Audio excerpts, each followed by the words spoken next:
Vamos a nuestras Biblias, al libro de Romanos. Gloria a Dios.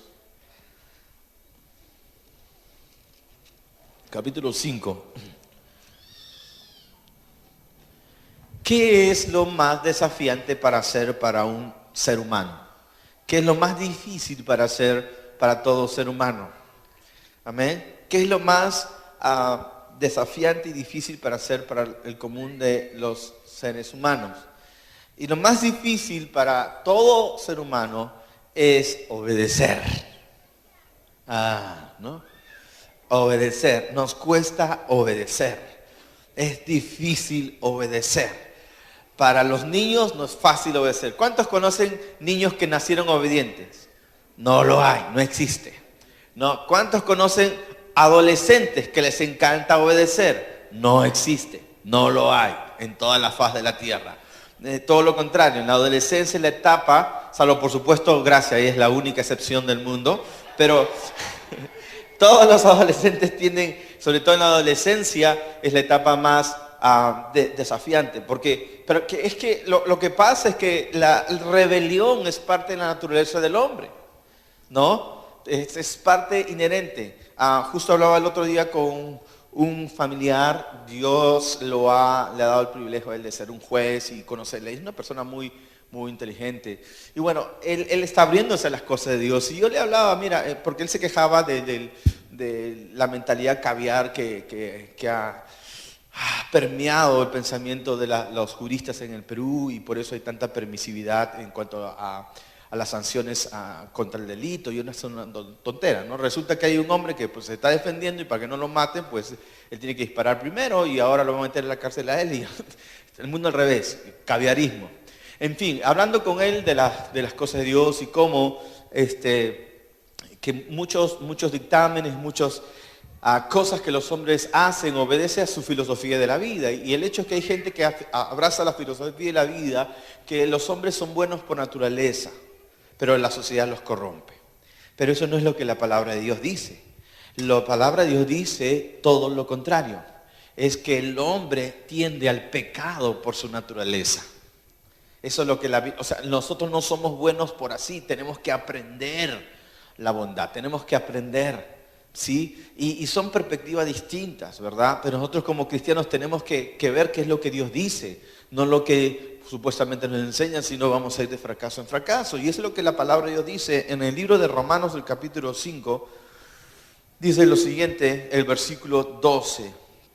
Por tanto, como el pecado entró en el mundo por un hombre, y por el pecado la muerte, así también la muerte pasó a todos los hombres por cuanto todos pecaron. La Biblia nos está hablando que hubo un día que el pecado entró en el mundo. No había pecado, el pecado entró en el mundo, y no solamente el pecado, sino la consecuencia de pecar, que es la muerte. Hemos estado enseñando acerca de que Jesús vino a redimirnos de la muerte, nos vino a redimir, ¿no?, de la enfermedad y la pobreza, que son consecuencias del pecado. El deseo de Dios no es la enfermedad, el deseo de Dios no es la miseria ni la pobreza. La pobreza es mostrada en la Biblia como una maldición igual que la enfermedad. Sí, son consecuencias del pecado, y Jesús vino a redimirnos de ello. Redimir significa comprar con un precio, y Jesús pagó un alto precio, su propia vida, para redimirnos. Pero todo esto tuvo un origen, y el origen de todas estas lacras o todos estos sufrimientos es el pecado. Dice, por tanto, como el pecado entró en el mundo por un hombre, y por el pecado la muerte, así la muerte pasó a todos los hombres, y por eso todos murieron. Hemos estado enseñando que Jesús nos redimió de la enfermedad por sus llagas, y que siendo rico se hizo pobre, para que nosotros por su pobreza seamos enriquecidos, y nos redimió de la pobreza. Y hemos visto que también muerte significa estar separados de Dios, y Jesús murió físicamente, pero también fue separado del Padre en un breve instante cuando él clamó, Dios mío, ¿por qué me has abandonado? Y eso lo expusimos la semana pasada. O sea, para cada acto redentor, Jesús, para cada necesidad del hombre, Dios tuvo en Jesús un acto redentor. ¿Me entiende? Cada una de las cosas. Ahora, si el problema del hombre es la desobediencia o el pecado, ¿qué es lo que hizo Jesús para redimirnos restaurarnos, ¿sí?, de la desobediencia, de la rebelión? La Biblia nos está hablando aquí de un tipo de pecado que entró en el mundo. ¿Cuál es ese pecado? Verso 19, dice, Porque así como por la desobediencia de un hombre, Adán, los muchos fueron constituidos pecadores, también por la obediencia de uno, los muchos serán constituidos justos. Amén. ¿Cuál fue ese pecado que trajo el pecado al mundo, el pecado en general? ¿Qué acto pecaminoso fue que dio origen a todos los pecados? Hay un pecado matriz, y el pecado matriz es la desobediencia. La desobediencia es el origen de todos los demás pecados.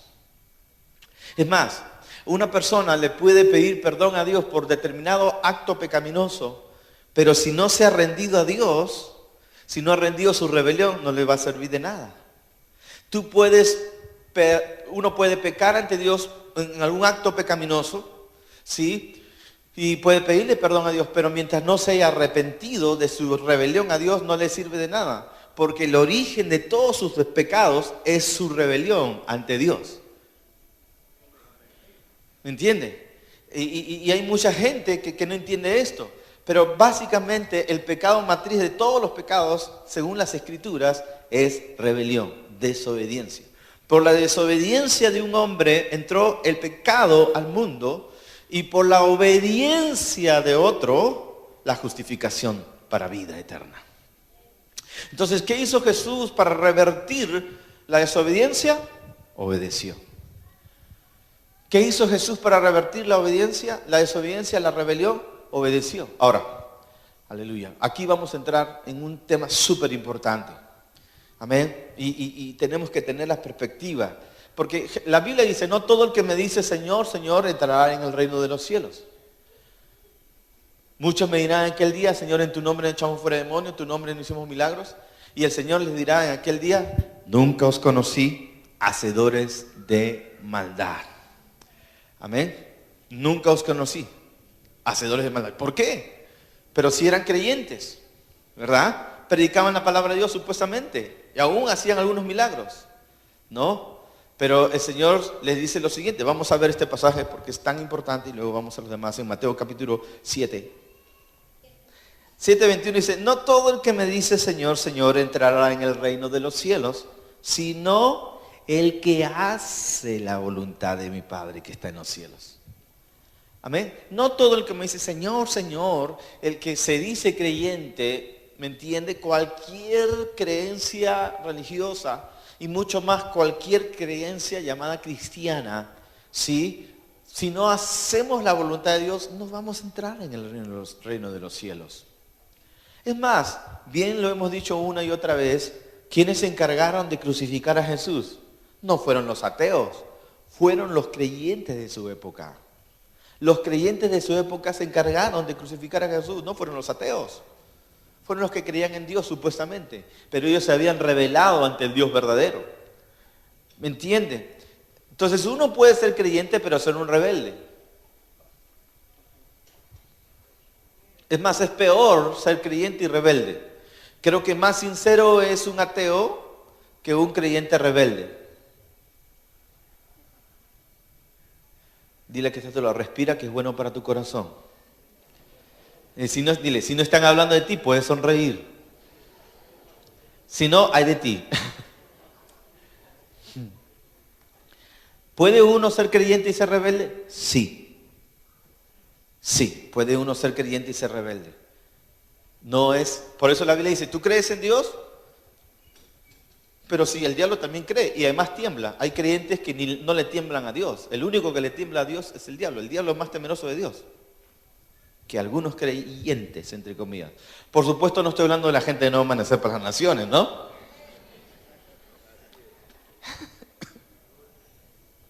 ¿Qué está pasando? Desobediencia, rebelión. Amén. No todo el que me dice Señor, Señor entra al reino de los cielos, sino el que hace. Bueno, cuando ustedes saben, Saulo de Tarso estaba persiguiendo a los cristianos, se encuentra con nuestro Señor, cae derribado, y dice, ¿quién eres, Señor? Y el Señor le dice, yo soy Jesús a quien tú persigues. Y temblando, el Señor le dijo, dura cosa es dar cosas contra el aguijón. Y ahí donde Pablo dice, Señor, ¿qué quieres que yo haga? Y el Señor le dice, te vas a tal lugar y de ahora en adelante se te va a decir lo que vas a hacer. No vas a mostrar tu cristiandad real hasta que no estés dispuesto a hacer lo que se te diga, no lo que tú quieres.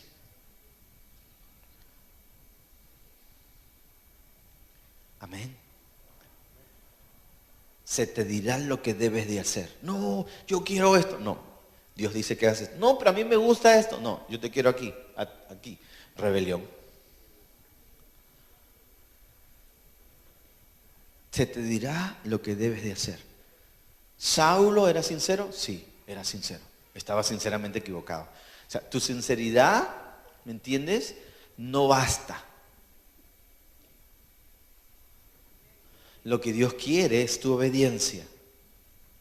Ahora, realmente para nosotros no debería ser muy complicado obedecer, porque obedecemos a Dios.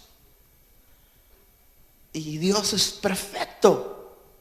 Pero si para nosotros suele ser complicado obedecer, ¿cómo debe ser para Jesús? Quiero que piense esto. Amén. Cuando Dios vio la situación terrible de la humanidad, ¿verdad? Caótica por su rebelión, ¿sí? Dios en su amor quiso solucionar esto. Entonces envió a Jesús para que por sus llagas podamos ser curados. Envió a Jesús para que por su pobreza podamos ser enriquecidos. Envió a Jesús para que muera por nuestro lugar, para librarnos de la muerte eterna. Y Él sufrió la separación por un breve momento de su Padre. Envió a Jesús a morir por nosotros. Pero sobre todo envió a Jesús para revertir la causa original de todo esto, porque todo lo que he mencionado son consecuencias de algo original. Y lo original no es la enfermedad, es consecuencia. Lo original no es la pobreza, es la consecuencia. Lo original ni siquiera es la muerte espiritual, es la consecuencia. Lo original es la desobediencia. La desobediencia es la madre de todas las calamidades. Entonces, ¿cómo Jesús iba a revertir ello? No había otra manera que obedeciendo. Digan conmigo, obedeciendo. Ahora digan con gozo, obedeciendo.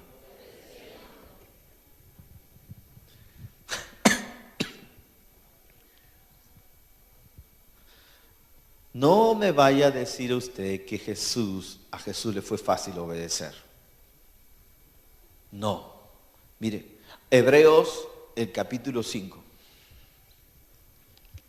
Hebreos, capítulo 5. Capítulo 5, el verso 7 en adelante.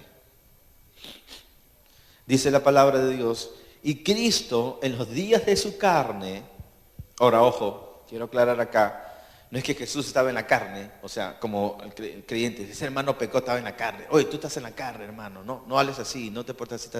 No está diciendo eso.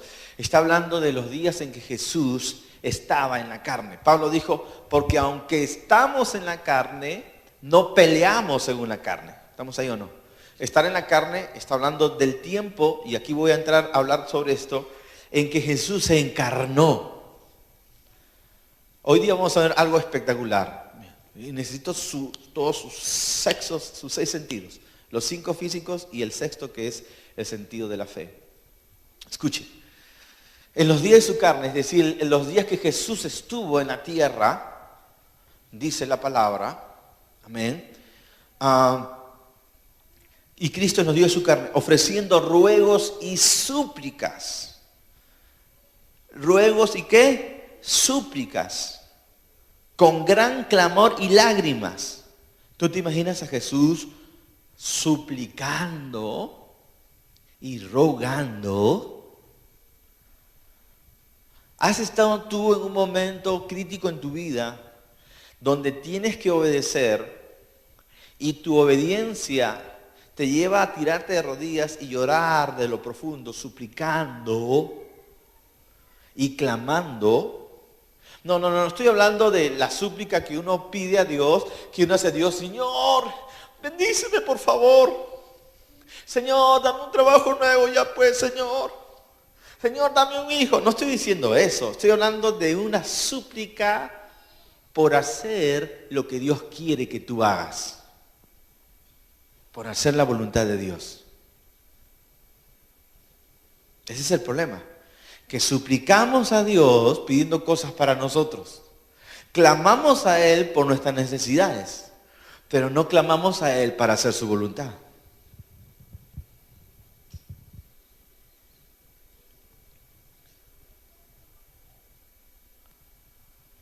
Y Jesús en los días de su carne, dice, ofreciendo ruegos y súplicas con gran clamor y lágrimas al que le podía librar de la muerte, fue oído a causa de su temor reverente. Cuando uno lee el texto original, el texto del cual está hablando del huerto de Getsemaní. ¿Se acuerda? Y ahí en el huerto de Getsemaní Jesús dice, Dios mío, si tú puedes, pasa de mí esta copa, pero no lo que yo quiero, sino lo que tú quieras. Dios mío, si tú puedes, quita de mí esta copa, pero no lo que yo quiero, sino lo que tú quieres. Y eso lo hizo por 3 veces. Y tanto fue la tensión que dice que sus sudor, su transpiración o sus lágrimas fueron como gotas de sangre. ¿Cuántos hemos derramado gotas de sangre para hacer la voluntad de Dios? ¿Lágrima de cocodrilo? Puede ser. Con gran clamor y lágrimas al que le podía librar de la muerte. Sí, señores, obedecer no es fácil. Desobedecer sí es fácil. Honestamente, ¿cuánto nos encanta desobedecer? Amén. El que esté libre de culpa, tire la primera Biblia.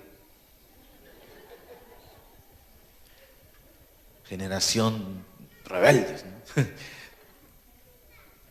Ahora, ¿por qué Jesús está haciendo un gran clamor?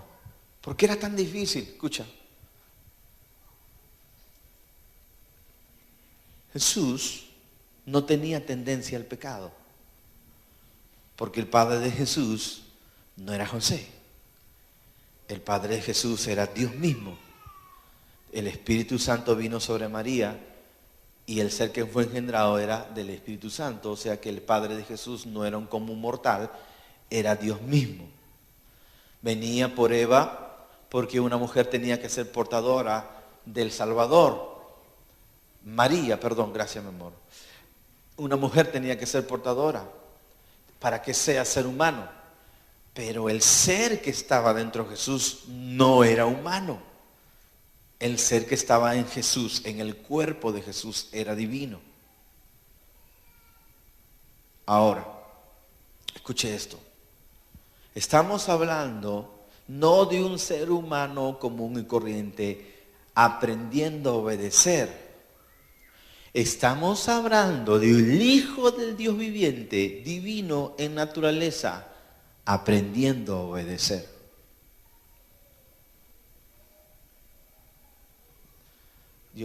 Algunos nomás lo atraparon, los demás están pensando en el almuerzo ya. Escuchen,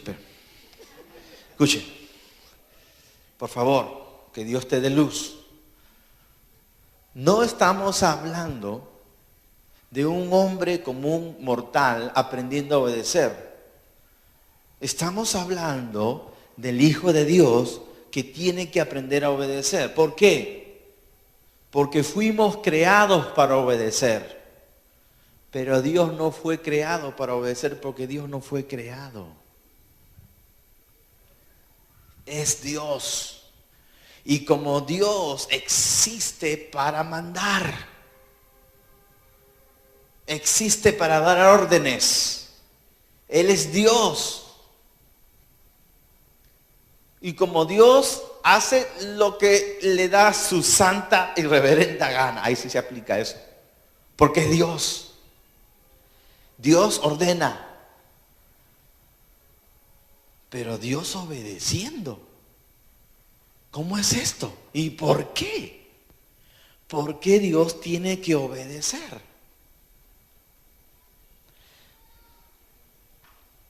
Juan capítulo 1. Juan capítulo 1, por favor, en nuestras Biblias.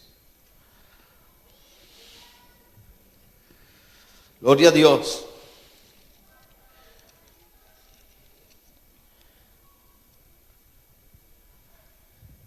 La Biblia dice, en el principio era el verbo. La palabra principio en el texto original griego, porque así fue escrito el Nuevo Testamento. La palabra original es arhi. Ahora, yo no sé casi nada, pero lo que me importa, sé. ¿No? Y la palabra significa no en el principio de comienzo, sino en el principio de lo que Dios iba a crear en la eternidad. Eso es el entendimiento que dice. Pero en fin, dice, en el principio era el verbo, y el verbo era con Dios, y el verbo era Dios. En el principio de la creación era el verbo, y el verbo era con Dios, y el verbo era Dios. Aquí vemos algunas luces de lo que nosotros la cristiandad entendemos como Trinidad. Hay mucha gente que dice, la Trinidad no está en la Biblia, muéstrame un versículo. No la vas a encontrar, no vas a encontrar la palabra eternidad, pero sí la vislumbre de la eternidad.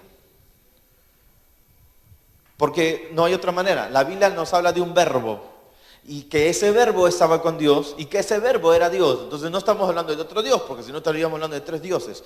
El Dios Padre, el Dios Hijo y el Dios Espíritu Santo, tres dioses. Entonces no creemos en un Dios, sino en tres dioses. Y no puede ser así. Toda la enseñanza en el Antiguo Testamento para el pueblo hebreo, el pueblo escogido por Dios era, escucha Israel, Dios uno es. Dios uno es. Y todas las demás creencias religiosas de su tiempo eran creencias de varios dioses, politeístas. El único que hablaba de un Dios era el pueblo de Israel, que tenía la revelación de Dios. Ahora, obviamente ese uno es uno en unidad, en singularidad, pero es uno también en unidad. Es decir, es un Dios, pero te manifiesta de diferentes maneras, como Padre, como Hijo, como el Espíritu Santo. No entiendo, pastor. Necesitas la revelación del Espíritu Santo. Tú puedes tomar el agua, pero tú puedes ver el agua manifestada como un riquísimo hielo para tomar tu Coca-Cola en un día fuerte de verano, o tu jugo de naranja. Es agua en hielo. Pero puedes tomar también tu agua simplemente como agua líquida, como algunos tienen aquí. O puedes ver el agua en su estado gaseoso. Pero ambos, o los tres estados, hablan del mismo compuesto al final, H2O, agua. Entonces Dios se manifestó como Dios Padre, se manifestó como Dios Hijo y también como Dios Espíritu Santo. Ahora, la Biblia dice en el principio era el verbo, diga conmigo verbo. Verbo en el original significa logos, y logos significa palabra. Dígame usted. Cierre sus ojos, por favor, un momento. Vamos a hacer un experimento. Cierre sus ojos. Ahora, piense en el logos. Piense en lo que estoy diciendo. Ok. Ya, se acabó. Deje de pensar. Ahora, piense en lo mismo, pero sin palabras y sin imágenes. No puede. No puede pensar sin palabras. Usted no puede pensar sin imágenes. Porque sus pensamientos. En el principio era el verbo, la palabra, y la palabra era Dios. ¿Me dejo entender? Verbo es expresión. Es una parte de la deidad. Entonces, en el principio era el verbo, amén, que es la deidad y parte de la deidad a la vez, y era con Dios, y el verbo era Dios. Ahora, el verso 2 dice, en el principio, era en el principio con Dios. Estamos hablando de Dios entonces, la divinidad. Verso 3, fíjese. Todas las cosas por Él fueron hechas. Y sin Él nada de lo que ha sido hecho fue hecho. La Biblia nos está diciendo, damas y caballeros, que toda la creación vino a existencia por el verbo, por la palabra. Dios y la palabra son uno. ¿Ok? Amén. Todo fue hecho. Ahora, si usted se remite al libro de Orígenes, Génesis, usted va a hallar cómo es que Dios crea hace las cosas, las crea. Y las crea hablando. Y dijo Dios, sea la luz. Y dijo Dios, sepárese lo seco del agua. Y dijo Dios, y dijo Dios, y dijo Dios. O sea, Dios crea todas las cosas a través del verbo, de la palabra. ¿Estamos ahí o no? Todo fue hecho por medio de la palabra. Entonces Jesús es la palabra de Dios. Pero Jesús no siempre fue Jesús. Pero siempre fue la palabra. Jesús no siempre fue Jesús, pero siempre fue la palabra. Hubo un día que la palabra se volvió Jesús. Antes fue la palabra. En el principio era el verbo, la palabra. ¿Qué sucedió? Todas las cosas por Él fueron hechas, por la palabra. Y sin Él nada de lo que ha sido hecho fue hecho. Verso 3, en Él estaba la vida y la vida era la luz de los hombres. La luz en las tinieblas resplandece y las tinieblas no prevalecieron contra ella. Hubo un hombre enviado de Dios, el cual se llamaba Juan. Este vino para testimonio de que diese para hablar de la luz, a fin de que todos creyésemos por Él. Pero Él no era la luz, sino que simplemente vino a dar testimonio de la luz, Juan el Bautista. Aquella luz verdadera que alumbra a todo hombre venía a este mundo. En el mundo estaba, y el mundo por Él fue hecho, pero el mundo no le conoció. A los suyos vino, y los suyos no le recibieron. Mas a todos los que le recibieron, a los que creen en su nombre, les dio potestad de ser hechos hijos de Dios, los cuales no son engendrados de sangre, ni de voluntad de carne, ni de voluntad de varón, sino de Dios. Verso 14, y aquel verbo fue hecho carne. Y vamos todos repitan por favor, iglesia. Dice, y aquel verbo fue hecho carne, fuerte. Aquel verbo fue hecho carne y habitó entre nosotros, dice, y vimos su gloria, gloria como del unigénito del Padre, no hay otro más, es el unigénito lleno de gracia y de verdad. Entonces la Biblia dice que un día el verbo se hizo carne, es decir, es donde nació Jesús. Señores, Jesús no es solamente un gran profeta. Jesús no es un ángel, un arcángel. Jesús es el verbo que se hizo carne. Un día la humanidad tuvo el privilegio de tener la misma visitación de Dios en la tierra, en la persona de Jesús. Tremendo. Dios, el verbo se hizo carne, se encarnó y habitó entre nosotros. Nació en un pesebre. ¿Por qué tenía que obedecer? Dios se tuvo que hacer hombre para enseñar a los hombres lo que no saben hacer: obedecer. Ahora, para Él fue más difícil, porque Él nunca tuvo que obedecer, porque era Dios. Si Dios pudo obedecer, ¿cuánto más nosotros?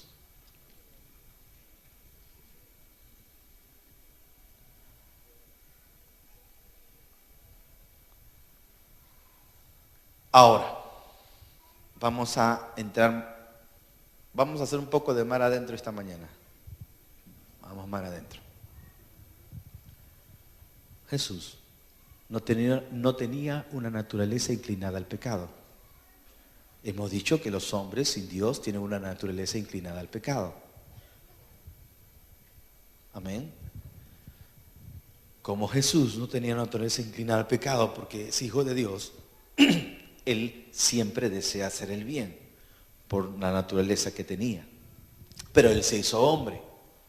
Pero aún como hombre, no tenía una inclinación natural al pecado, porque fue concebido sin pecado. Escuche esto. Significa que Jesús no era un hombre que se volvió Dios. Es un Dios que se volvió hombre. no es un hombre que actuaba como Dios, es un Dios que actuaba como hombre. Entonces, si él no era un hombre que actuaba como Dios, sino un Dios que actuaba como hombre, entonces las tentaciones que enfrentaba Jesús no eran tentaciones como un hombre.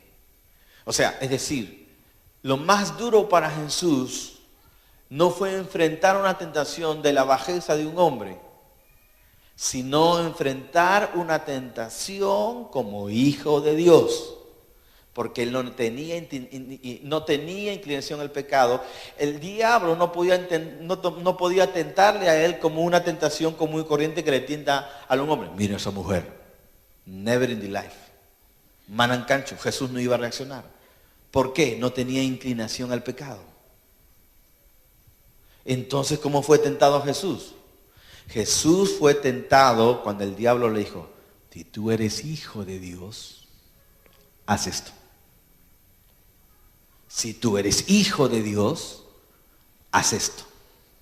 Es decir, la tentación más difícil para Jesús fue no tomar su divinidad cuando estuvo como hombre. Les doy un ejemplo. Él es Dios. Y toda una pandilla de salvajes vienen con palos y furia en la oscuridad para prenderlo a él como un vulgar delincuente. Él es todo majestad, él es todo santidad, él es todo gloria. A Dios lo viene a prender una pandilla de salvajes. ¿Tan locos? Él es Dios y lo vienen a prender esa turba loca. Él pudo haber dicho, Dios, esta gente, ¿cómo le llaman? Gentuza. No, esta gentuza viene a prenderme a mí, el Hijo de Dios. ¿Cómo es posible? Pero Jesús no lo hizo. Él pudo tomar su divinidad. Él pudo decir, Dios mío, fríelos. Al toque. Pero Jesús no lo hizo. ¿Me entiendes? Por eso Jesús le dijo, mi Padre es Dios. Yo le podría pedir a Él que sus ángeles actúen, pero no se lo voy a pedir. O sea, estaba tentado para hacerlo. Pero dijo, no, yo aquí ahora estoy, en otras palabras, para que los jóvenes también me entiendan, mis superpoderes no los puedo usar ahora. ¿Cuántos dicen amén esta mano? Dale un aplauso, Señor, aleluya. No puedo usar mis superpoderes. No los puedo usar. ¿Me entiendes? Soy Dios, pero tengo que actuar como un mero humano. Soy Dios, pero tengo que comer. Soy Dios, pero tengo sed. Soy Dios, pero tengo que soportar a esta gente. Estoy colgado en la cruz. Soy Dios, me puedo levantar, pero no puedo hacerlo porque he venido a vivir y a morir como un hombre común y corriente, siendo Dios. Esa era la mayor tentación de Jesús.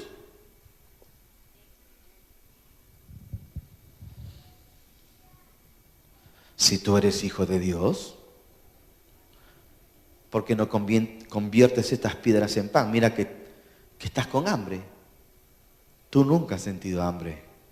Tú no sabes lo que es hambre.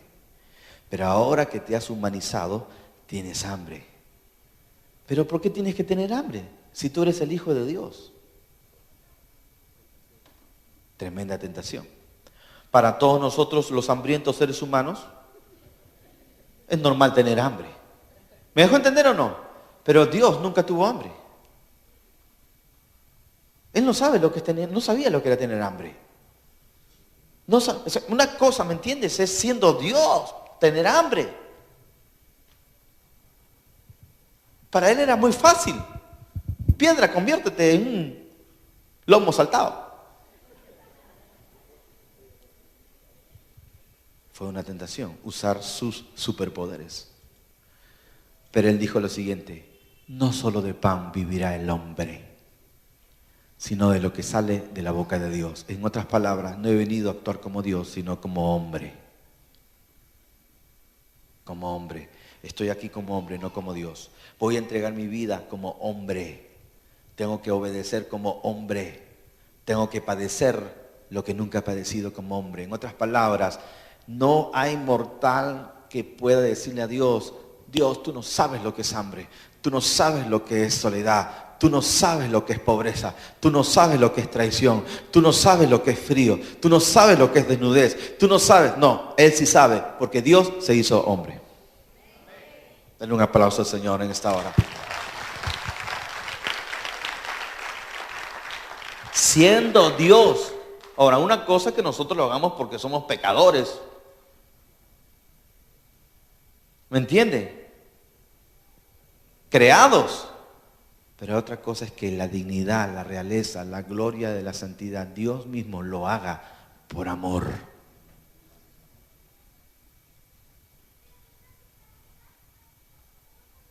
Entonces el diablo estaba ahí al acecho. Haz algo. ¿Cómo te van a tratar a ti? Y tú eres el Rey de Reyes y Señor de Señores. Ahora, si Él siendo Dios no usó su poder, su propia justicia para hacerse justicia, ¿cuánto más Dios, cuánto más nosotros, siendo pecadores, redimidos? ¿Cuánto más nosotros? Él dijo, y con esto concluyo: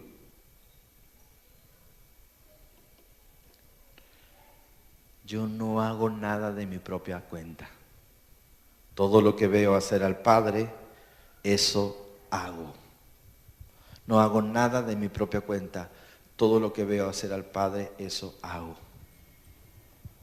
Jesús. No hago nada de mi propia cuenta.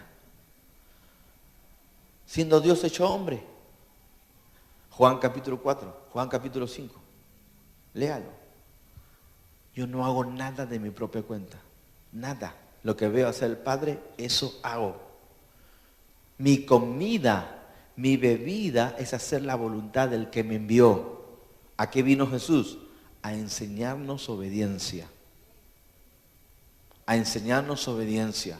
Aquí no hago las cosas como yo quiero, sino como me es ordenado. En otras palabras, vengo a establecer el orden en la tierra. Si el mismo Señor, porque uno puede decir: oye, tú eres el Hijo de Dios, tú puedes hacer lo que quieres, Señor, ya. No, ni yo. Ni yo. Yo no hago nada de mi propia cuenta. Lo que veo hacer el Padre, eso hago. Si tú eres hijo de Dios, toma el reino. Toma los reinos de este mundo, te los doy, le dijo el diablo. ¿Cómo se atrevió ese diablo a ofrecerle a Jesús los reinos del mundo? ¿Cómo se atrevió?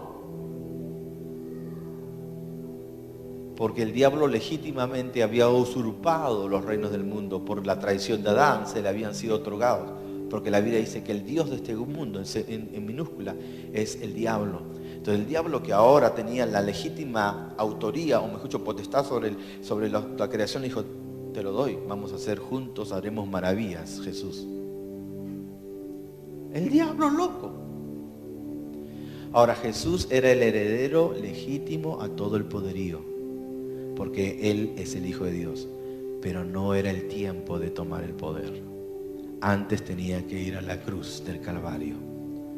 En otras palabras, tú puedes tener un destino de dominio, de autoridad, pero no puedes tomarlo hasta el tiempo asignado por Dios. Antes es rebelión.